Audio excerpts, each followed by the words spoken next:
Namo tassa bhagavato arahato samma sambuddhassa.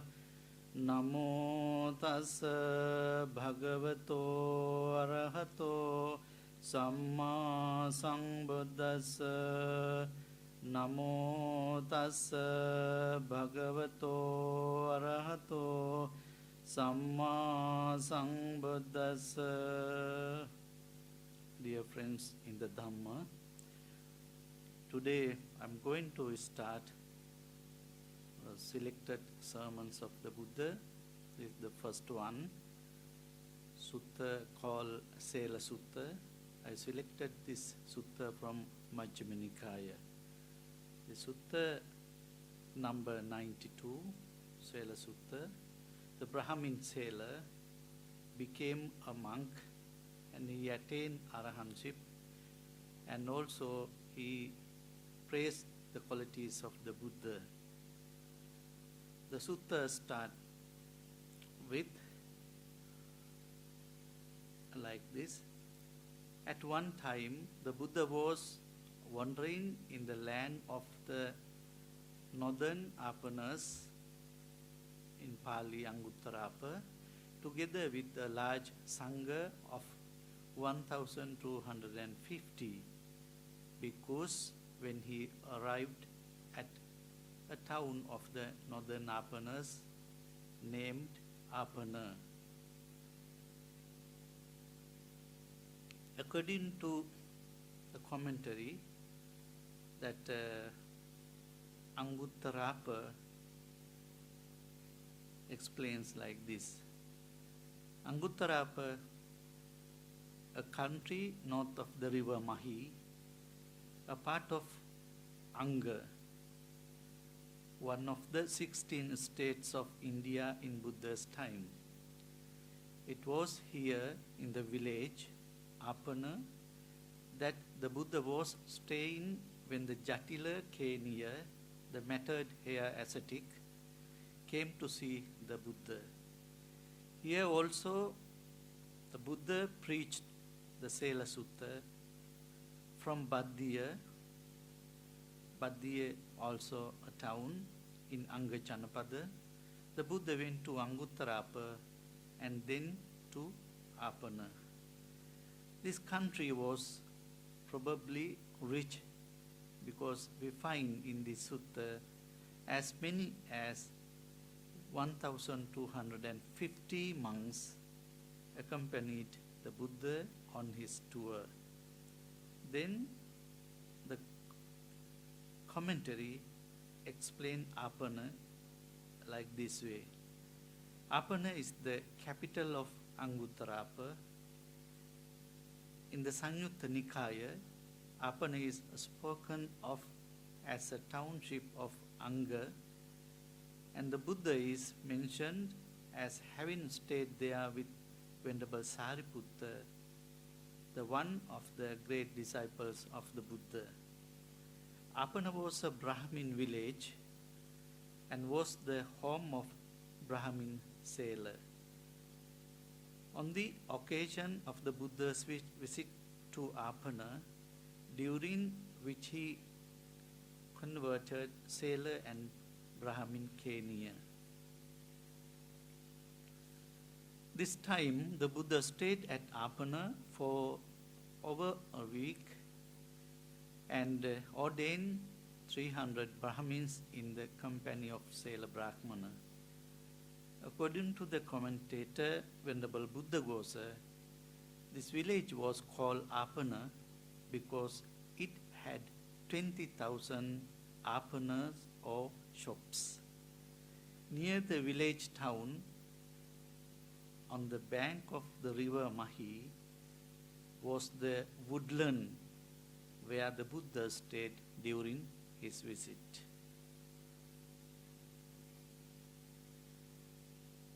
Okay, I go to again the text.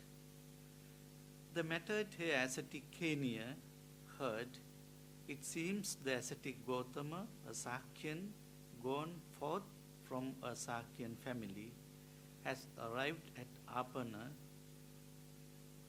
together with a large Sangha of 1250 bhikkhus, he has this good reputation that Buddha, that Blessed One, is perfected, a fully awakened Buddha, accomplished in knowledge and conduct, holy, knower of the world, supreme guide for those who wish to train, teacher of gods and humans, awakened blessed. He has realized with his own insight this world with its good gods, Maras and Brahmas, this population with its ascetics and Brahmins, gods and humans, and he makes it known to others. He teaches Dhamma that's good in the beginning, good in the middle, and good in the end. Meaningful and well praised, and he reveals a spiritual practice that's entirely full and pure. It's a good to see such perfect ones. Keniya, a Brahmin, was a Jatila or matted hair ascetic, lived in Apana. And when the Buddha was stayed there, he visited the Buddha and bringing various kinds of drinks which he gave to Buddha and to the other monks. The following day, he invited the whole company to a meal and showed great hospitality. It was as a result of the drinks offered by the Keniya that the Buddha laid down a Vinaya rule as to which drinks were permissible for monks and which were not. The commentator Venerable Buddhaghosa says that Keniya was a Mahasala Brahmin.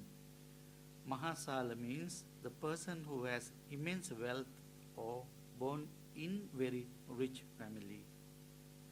Keniya became a Jatila with the object of protecting his wealth. He bought some land from the king and built his hermitage there and became the protector of 1,000 families. Keniya was a yellow-robed ascetic by day, but night he enjoyed the pleasure of the senses like a layperson. Keniya is mentioned as an example of one of the 8 classes of ascetic, those who maintain wife and children. The Pali term is Saputta Bharya. So, Keniya approached the Buddha and exchanged greetings with him. When the greetings and polite conversation were over, he sat down to one side. The Buddha educated, encouraged, fired up, and inspired him with a Dhamma talk. Then he said to the Buddha, would Master Gautama, together with the Bhikkhus Sangha, please accept tomorrow's meal from me? When he said this, the Buddha said to him, the Sangha is large, Keniya. There are 1,250 bhikkhus, and also you are devoted to the Brahmins. For a second time and a third time, Keniya asked the Buddha to accept a meal offering. Finally, the Buddha accepted in silence. Then, knowing that the Buddha had consented, Keniya got up from his seat and went to his own hermitage. There, he addressed his friends and colleagues, relatives and family members. Gentlemen, Please listen. This ascetic Gautama, together with the Bhikkhu Sangha, has been invited by me for tomorrow's meal. Please help me with the preparations. Yes, sir, they replied. Some dug ovens, some chopped wood, some washed dishes, some set out a water jar, and some prepared out seats. Meanwhile, Brahmin Keniya set up the pavilion himself. Now, at that time, the Brahmin Sela was, who resided in Apana. He had mastered the three Vedas, together with their vocabularies, ritual, phronology, and etymology, and the testament as fifth. He knew philology and grammar, and was well versed in cosmology and the marks of a great man. And he was teaching 300 students to recite the hymns. And also, this Sela, Brahmin Sela, explained in the commentary like this way. A Brahmin of Anguttarapa, he was a great friend of Keniya Brahmin and also counselor of him. Sela visited Keniya when Keniya was making preparations to entertain the Buddha and Mahasangha. When Sela, having heard the word Buddha from Keniya, Sela was filled with joy and fortitude and went with his 300 pupils to visit the Buddha in the woodland near Apana. There, he observed on the presence of the Buddha the 32 marks of the great being, all except two. What are those two? One is hidden privates and the long tongue. The Buddha read his thoughts and studied by his iddhi power or psychic power. The Sela should be satisfied on these 2 points as well. Sela then praised the Buddha in a series of verses and asked questions of him. At the end of his Dhamma talk, Brahmin Sela entered the order with his 300 pupils, and at the end of the week, he attained arahantship. In the time of Padumuttara Buddha, Sela had been the leader of the same association of 300 men, and together with them had built a monastery for the Buddha and done many good activities. As a result of this, they attained arahantship in this last life.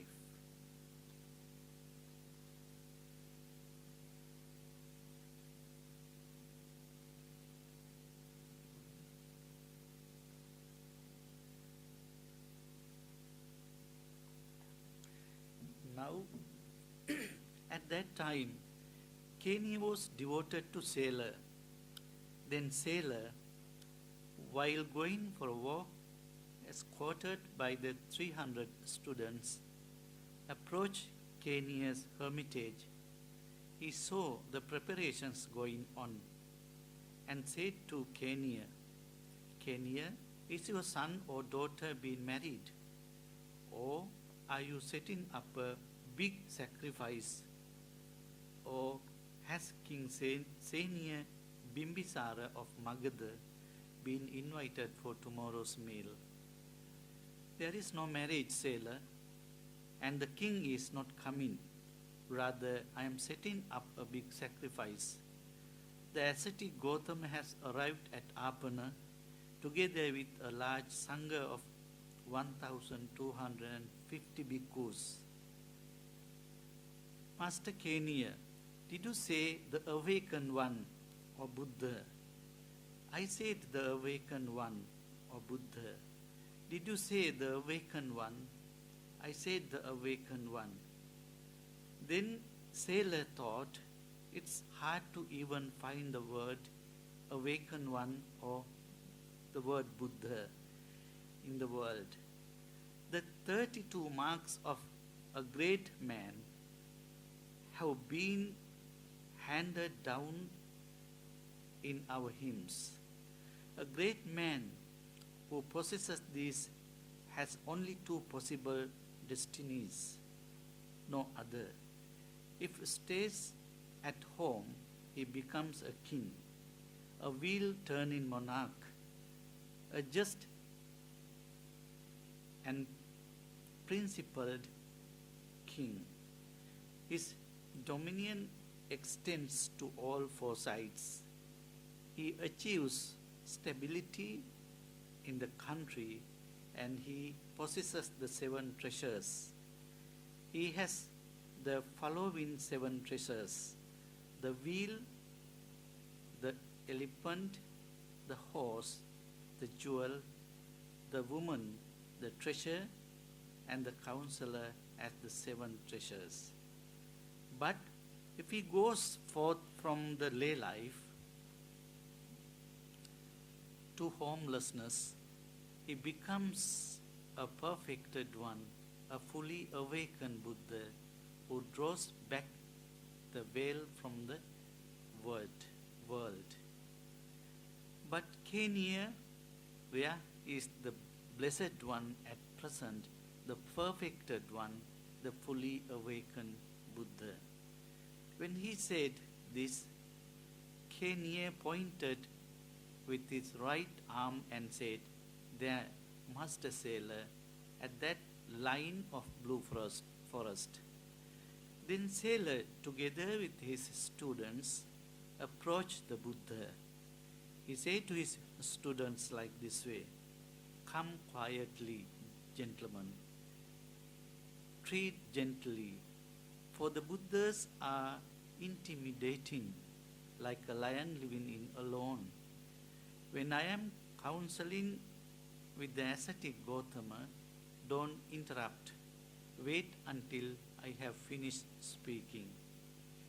Then Sela went up to the Buddha and exchanged greetings with him. When the greetings and polite conversation were over, he sat down to one side and scrutinized the Buddha's body for the 32 marks of great man. He saw all of them except for 2, which he had doubts about: whether the private parts are retracted and the largeness of the tongue. Then it occurred to the Buddha, Sela sees all the marks except for 2, which he has doubts about, whether the private parts are retracted and the largeness of the tongue.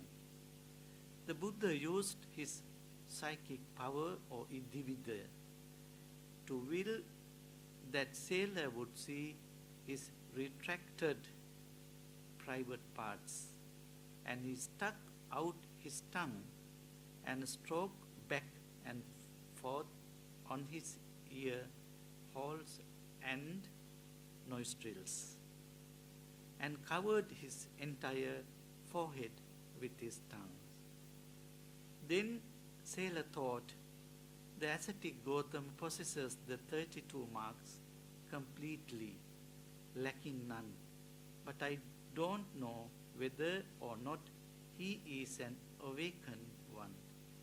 I have heard that Brahmins of the past who were elderly and senior, the teachers of teachers, said, those who are perfected ones, fully awakened Buddhas, reveal themselves when praised. Why don't I extol him in his presence with fitting verses? Now I would like to read the 32 32 marks of the great man. In Pali, we call Mahapurusa Lakhana. Dvattinsa Mahapurusa Lakhana. Dvattinsa means 32. Mahapurusa Lakhana means marks. Mahapurusa, great man. 32 marks of the great man. Or we can say 32 the major characteristics of the Buddha's physical body. Number 1 is level feet. Number 2 is 1,000 spoke wheel sign on feet. Number 3, long slender fingers. Number 4, plain hands and feet. Number 5, toes and fingers finely webbed. Number 6, full-sized heels. Number 7, arched insteps. 8, thighs like a royal stag. Number 9, hands reaching below the knees. Number 10, well retracted male organ. Number 11, height and a stretch of arms equal. Number 12, every hair root dark colored. Number 13, body hair graceful and curly. Number 14, golden hot body. Number 15, 10 feet aura around him. Number 16, soft smooth skin. Number 17, soles, palms, shoulders and crown of head well rounded. Number 18, area below armpits well filled. Number 19, lion-shaped body. Number 20, body erect and upright.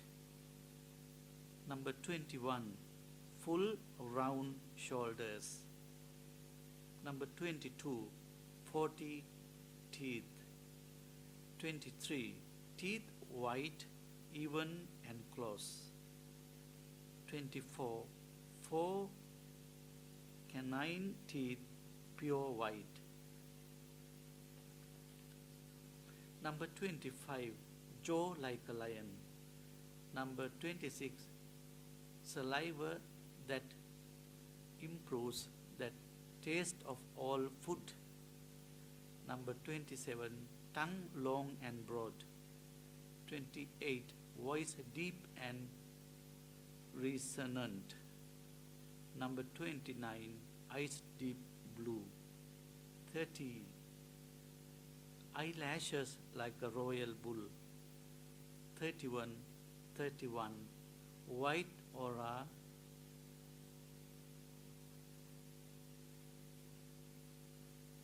No, 31, white urna, hair, middle of the forehead, curl that emits light between eyebrows. And last one, 32, flashy protuberance on the crown of the head.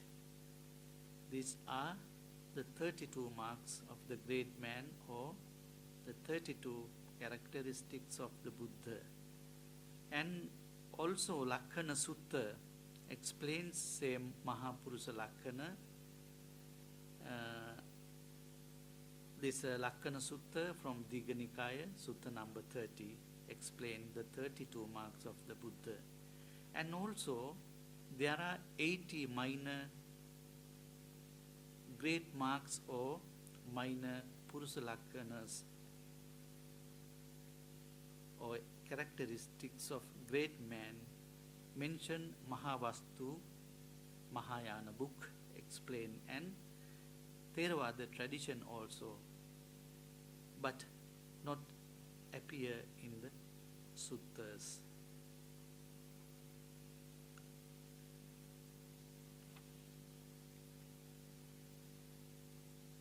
Okay, then go to again to the text.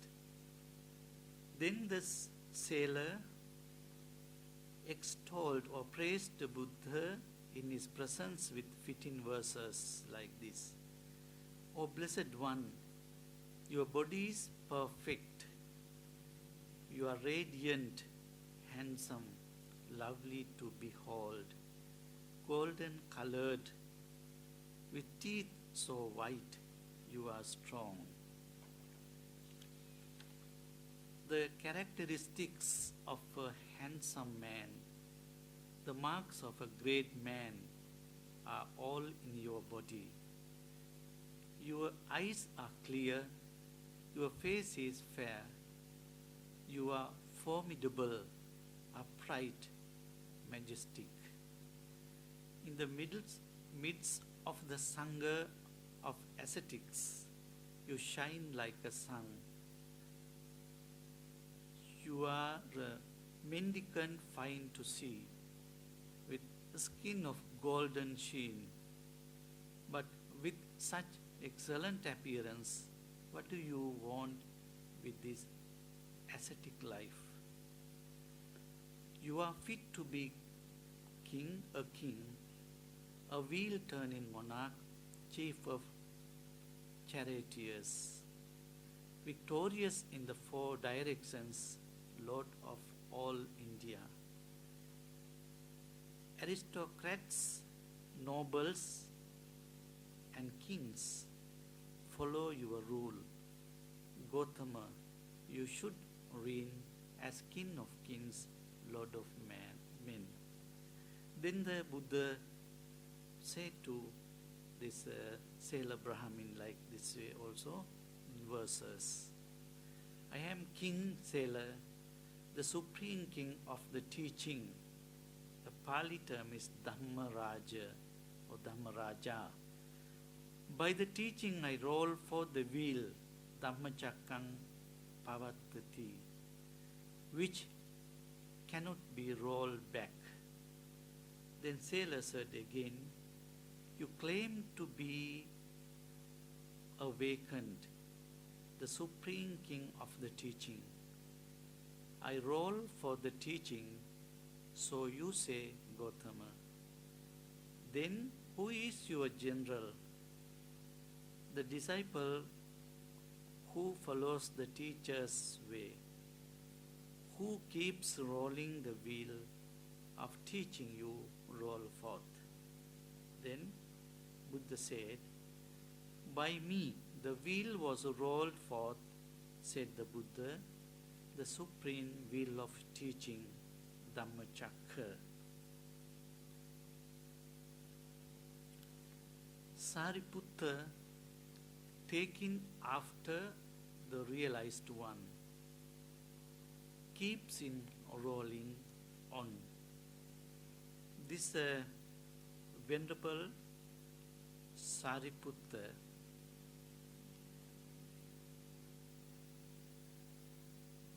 mentioned in Anguttara Nikaya, Ekaka Nipata, Sutta number 187.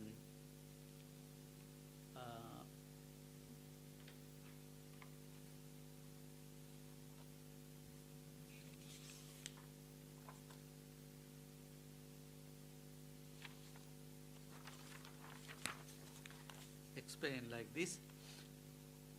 This sutta from Anguttara Nikaya, Ekaka Nipata or Books 1, Sutta number 187. Because I do not see even a single person who properly continues to keep in motion the unsurpassed wheel of Dhamma set in motion by the Tathagata as does Sariputta. Sariputta properly continues to keep in motion the unsurpassed wheel of Dhamma set in motion by the Tathagata. Like that way, Buddha mentioned it, Venerable Sariputta. the person who continues to keep in motion the unsurpassed will of Dhamma after him. Then again, this one very famous stanza among the Theravada Buddhists. Buddha says, I have known what should be known and developed what should be developed and given up what should be given up, and so Brahmin, I am the Buddha. In Pali, I would like to recite the Pali stanza. Abhinyayang abhinyatang bhave tabbancha bhavitang paha tabbang pahinang me tasma buddhosmi brahmana. Abhinyayang abhinyatang, I have known that what should be known. Bhave tabbancha bhavitang, developed what should be developed. Paha tabbang pahinang me, given up what should be given up. Tasma buddhosmi brahmana, so Brahmin, I am a Buddha. Then the next stanza, dispel your doubt in me, make up your mind Brahmin. The sight of a Buddha is hard to find. Also, Anguttara Nikaya, Nanguttara Nikaya, books 1, Sutta number 170 to 174. Those suttas explain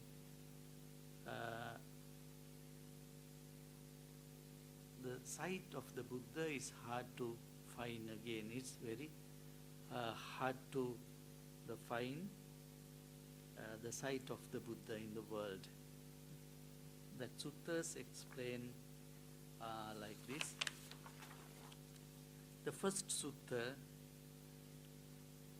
because there is one person who arises in the world for welfare of many people, for the happiness of many people, out of compassion for the world, for the good welfare and happiness of devas and human beings. Who is that one person? The Tathagata, the Arahant, the perfectly enlightened one. This is that one person who arises in the world for the good welfare and happiness of devas and human beings. Then, from Sutta number 171 to 174 explains the other qualities. Because the manifestation of one person is rare in the world. There is one person arising in the world who is extraordinary. The death of one person is lamented by many people. There is one person arising in the world who is unique, without a peer, without counterpart, incomparable, matchless, unrivaled, unequaled, without equal, the foremost of bipeds. Who is that one person? The Tathagata, the Arahant, the perfectly enlightened one. This is that one person arising in the world who is the foremost of bipeds. Like that way, the suttas in Anguttara Nikaya explain the Buddha and also the qualities of the Buddha that way. And Buddha said again, I am a Buddha Brahmin, the supreme surgeon, one of those whose appearance in the world is hard to find again, holy, unequaled, crusher of Mara's army, having subdued all my opponents, I rejoice, fearing nothing from any quarter.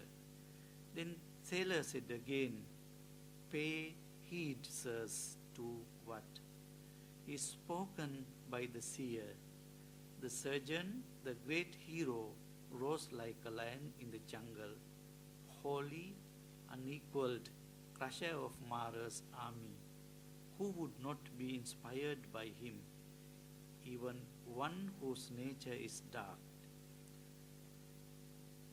Then Sela said to his 300 pupils like this way, those who wish may follow me, those who don't may go. Right here, I will go forth in the presence of him, this man of such splendid wisdom. Then Sela said to Buddha this way, sir, if you like the teaching of the Buddha, we will also go forth in the presence of him, this man of such splendid wisdom. These 300 Brahmins with joined palms held up as, may we lead the spiritual life in your presence, Blessed One. Then said the Buddha, the spiritual life is well explained, visible in this very life, immediately effective. Pali term is akalika dhamma. Here the going forth is not in vain for one who trains with diligence. And the Brahmin Sela, together with his assembly, received the going forth, the ordination in the Buddha's presence. Then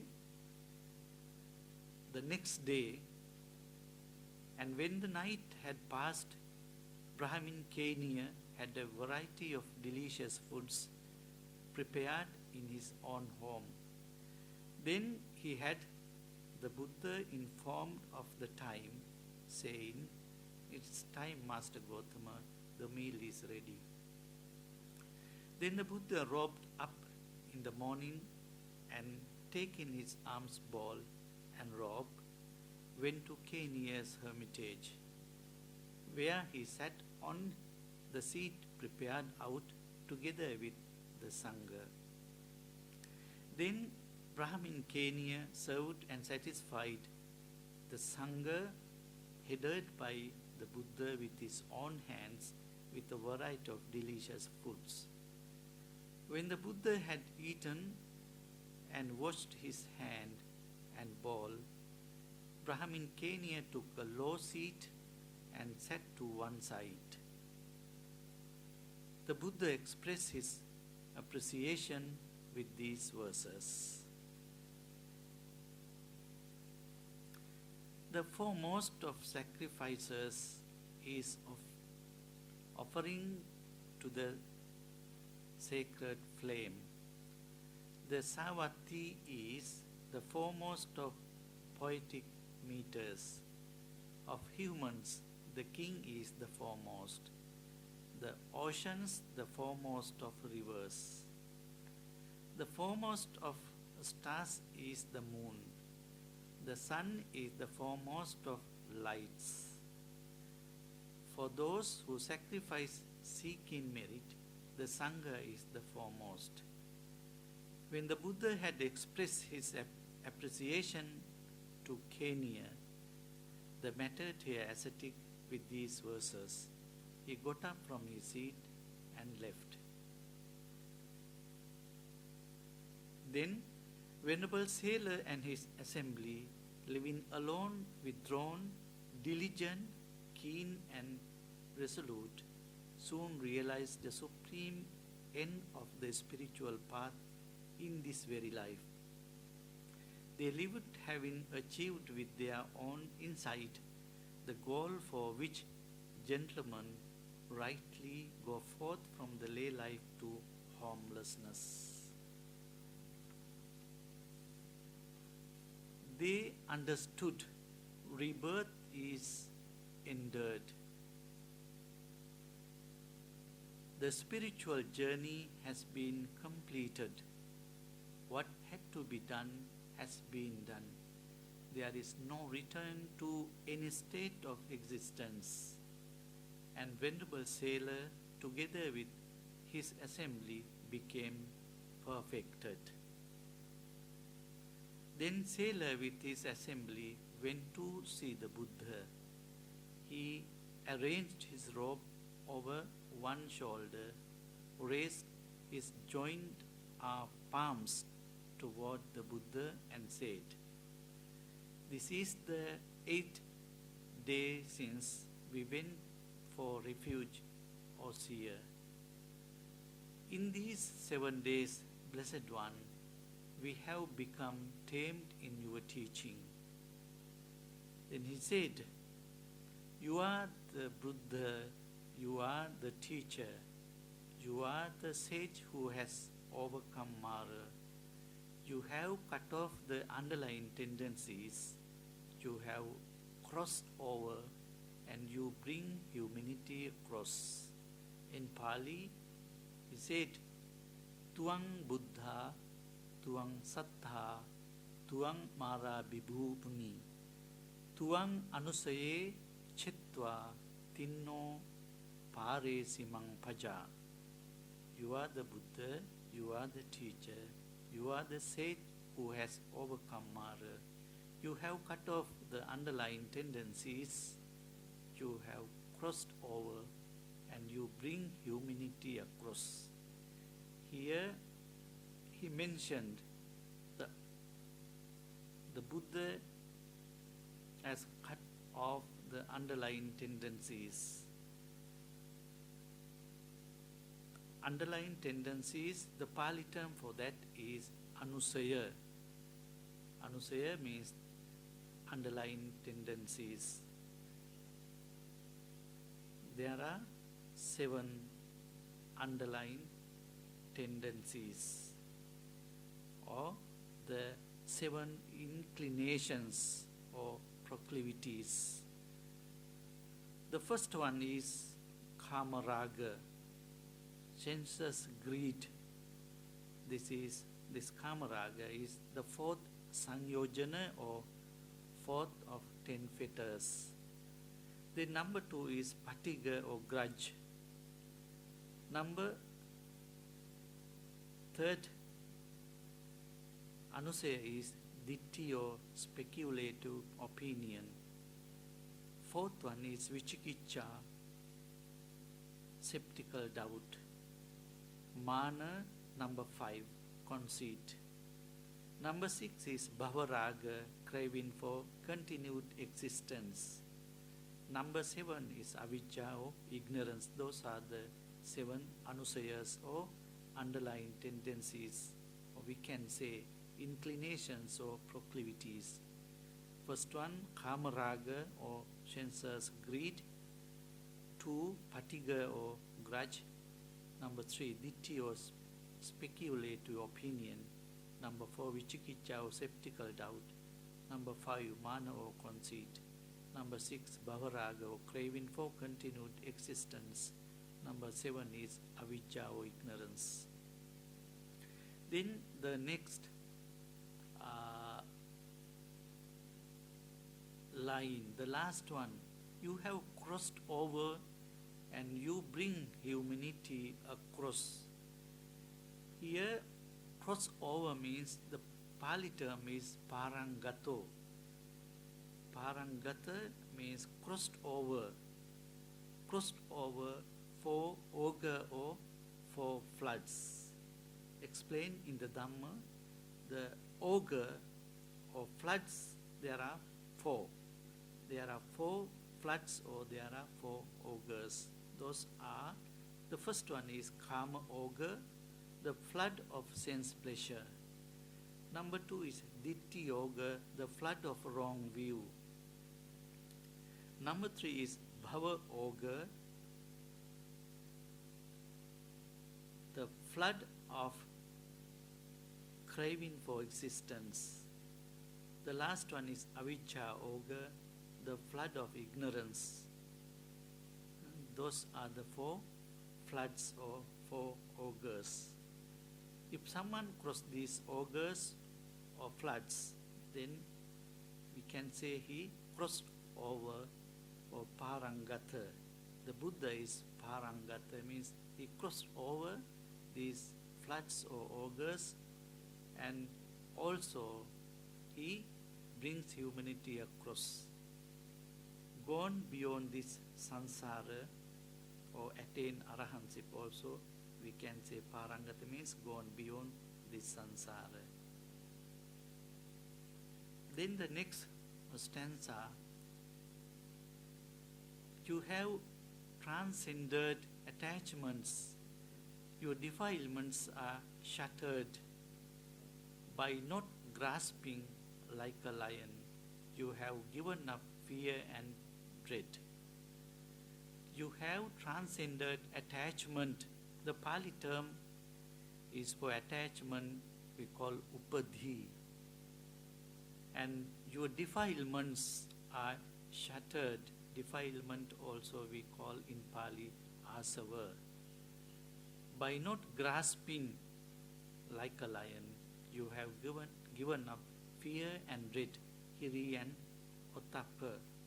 I would like to explain these 3 things: upadhi or attachment, defilements or asava, fear and dread or hiri and ottappa in brief.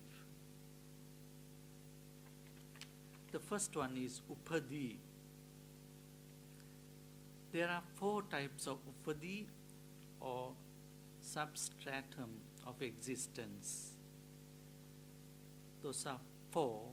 The first one is 5 groups of aggregates or panchakanda. The first one. Number 2 is sensuous desire or karma. Number 3 is mental defilements or kilesa. Number 4 is karma. Those are the 4 types of upadhis or attachments. Then asava, also like same as ogre or floods. Kama asava, bhava asava, ditthi asava and avijja asava. Kama asava, sense desire.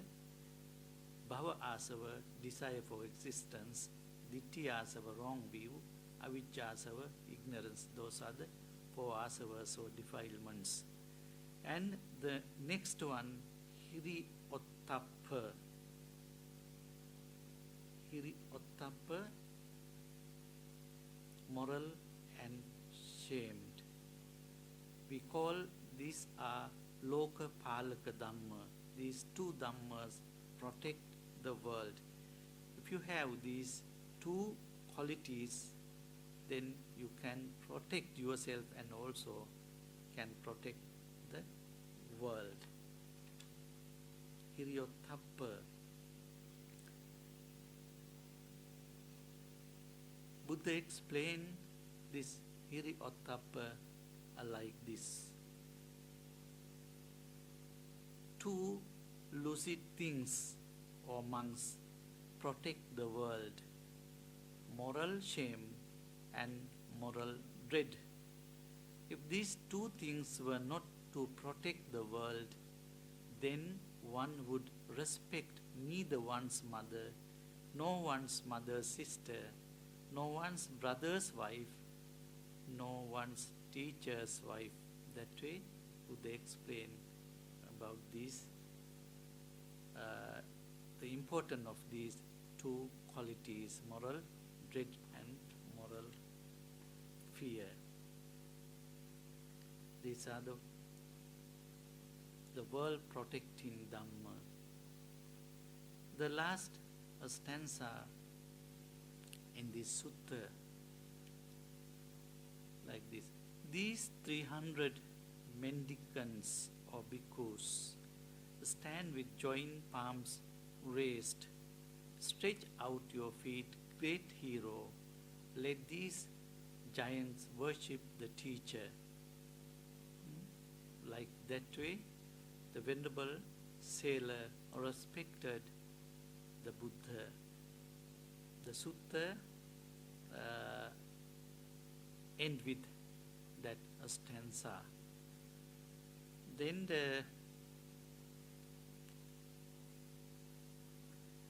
this Triveda, this Sela was a Triveda Brahmin. Triveda in Sanskrit literature, Rigveda, Yajur and Sam Atharvan. If someone learned these three things, or three Vedas, called Triveda Brahmin. But in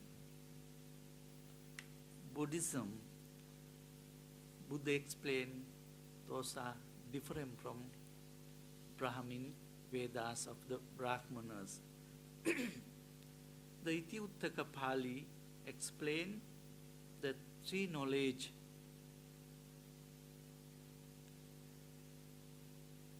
Those are the Triveda in Buddhism.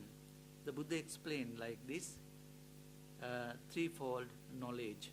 Because I declare that it is through the Dhamma that one becomes a Brahmin, possessing the threefold knowledge. I do not say this of another merely because he can talk persuasively and recite. And how do I declare that it is through the Dhamma that one becomes a Brahmin possessing the threefold knowledge? Number one is the first knowledge in according to the Buddha or according to the Dhamma, Suttapitaka jnana or Pubbe Nivasanusati jnana. Suttapitaka jnana. Buddha explains like this, here because a bhikkhu recollects a variety of former lives, that is one birth, two births, three births, so forth, 1,000 births, many aeons of world contraction, many aeons of world expansion. He recollects in a particular life being such a one by name, of such a clan, of such an appearance, so forth, having this lifespan.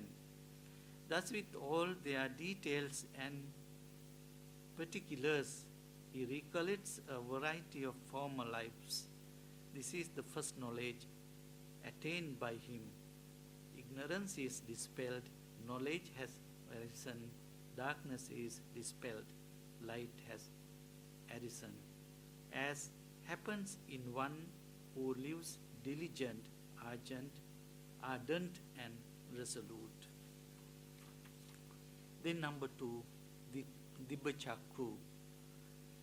Dibbachakru is divine eye. Then again, bhikkhus with the divine eye, purified and surpassing the human. A bhikkhu sees beings passing away and reappearing, inferior and superior, fair and ugly, fortunate and unfortunate, and he understands how beings pass on according to their deeds. Thus, those worthy beings practicing misconduct by body, speech and mind, insults of the noble ones, of wrong view and undertaking deeds in consequence of wrong view, when the body perishes, have been reborn after death in a state of misery, a bad born, a state of ruin, hell or niraya. But those worthy beings practicing good conduct by body, so forth, not insults of the noble ones, of right view, so forth, when the body perishes, have been reborn after death in the good born heavenly world or Devaloka. Thus he sees this with the divine eye, and he understands how beings pass on according to their deeds. This is the second knowledge attained by him. Ignorance is dispelled, so forth. Then number three is asavakkaya jnana. Thus, again, because a bhikkhu, through realization by his own direct knowledge, here and now enters and abides in the mind release or ceto vimutti and wisdom release panya vimutti, that is taintless by the destruction of the taints or asavakkaya. This is the third knowledge attained by him. Ignorance is dispelled, knowledge has arisen.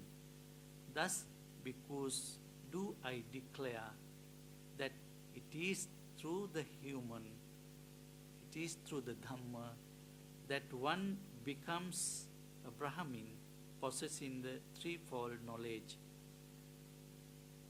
I do not say this of another merely because he can talk persuasively and recite. Then Buddha says further, he who knows his former lives, who sees heaven and states of woe, who reaches the end of birth, a sage and master of direct knowledge. By these three ways of knowing, one becomes a Brahmin, having the threefold knowledge. That is what I call the threefold knowledge, not another's babbling and reciting. That way Buddha explained the threefold knowledge.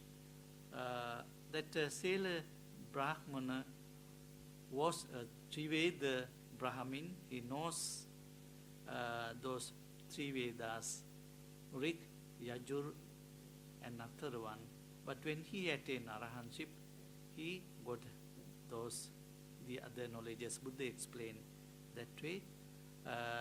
The differences of Triveda in Vedas and also Triveda in Buddhism.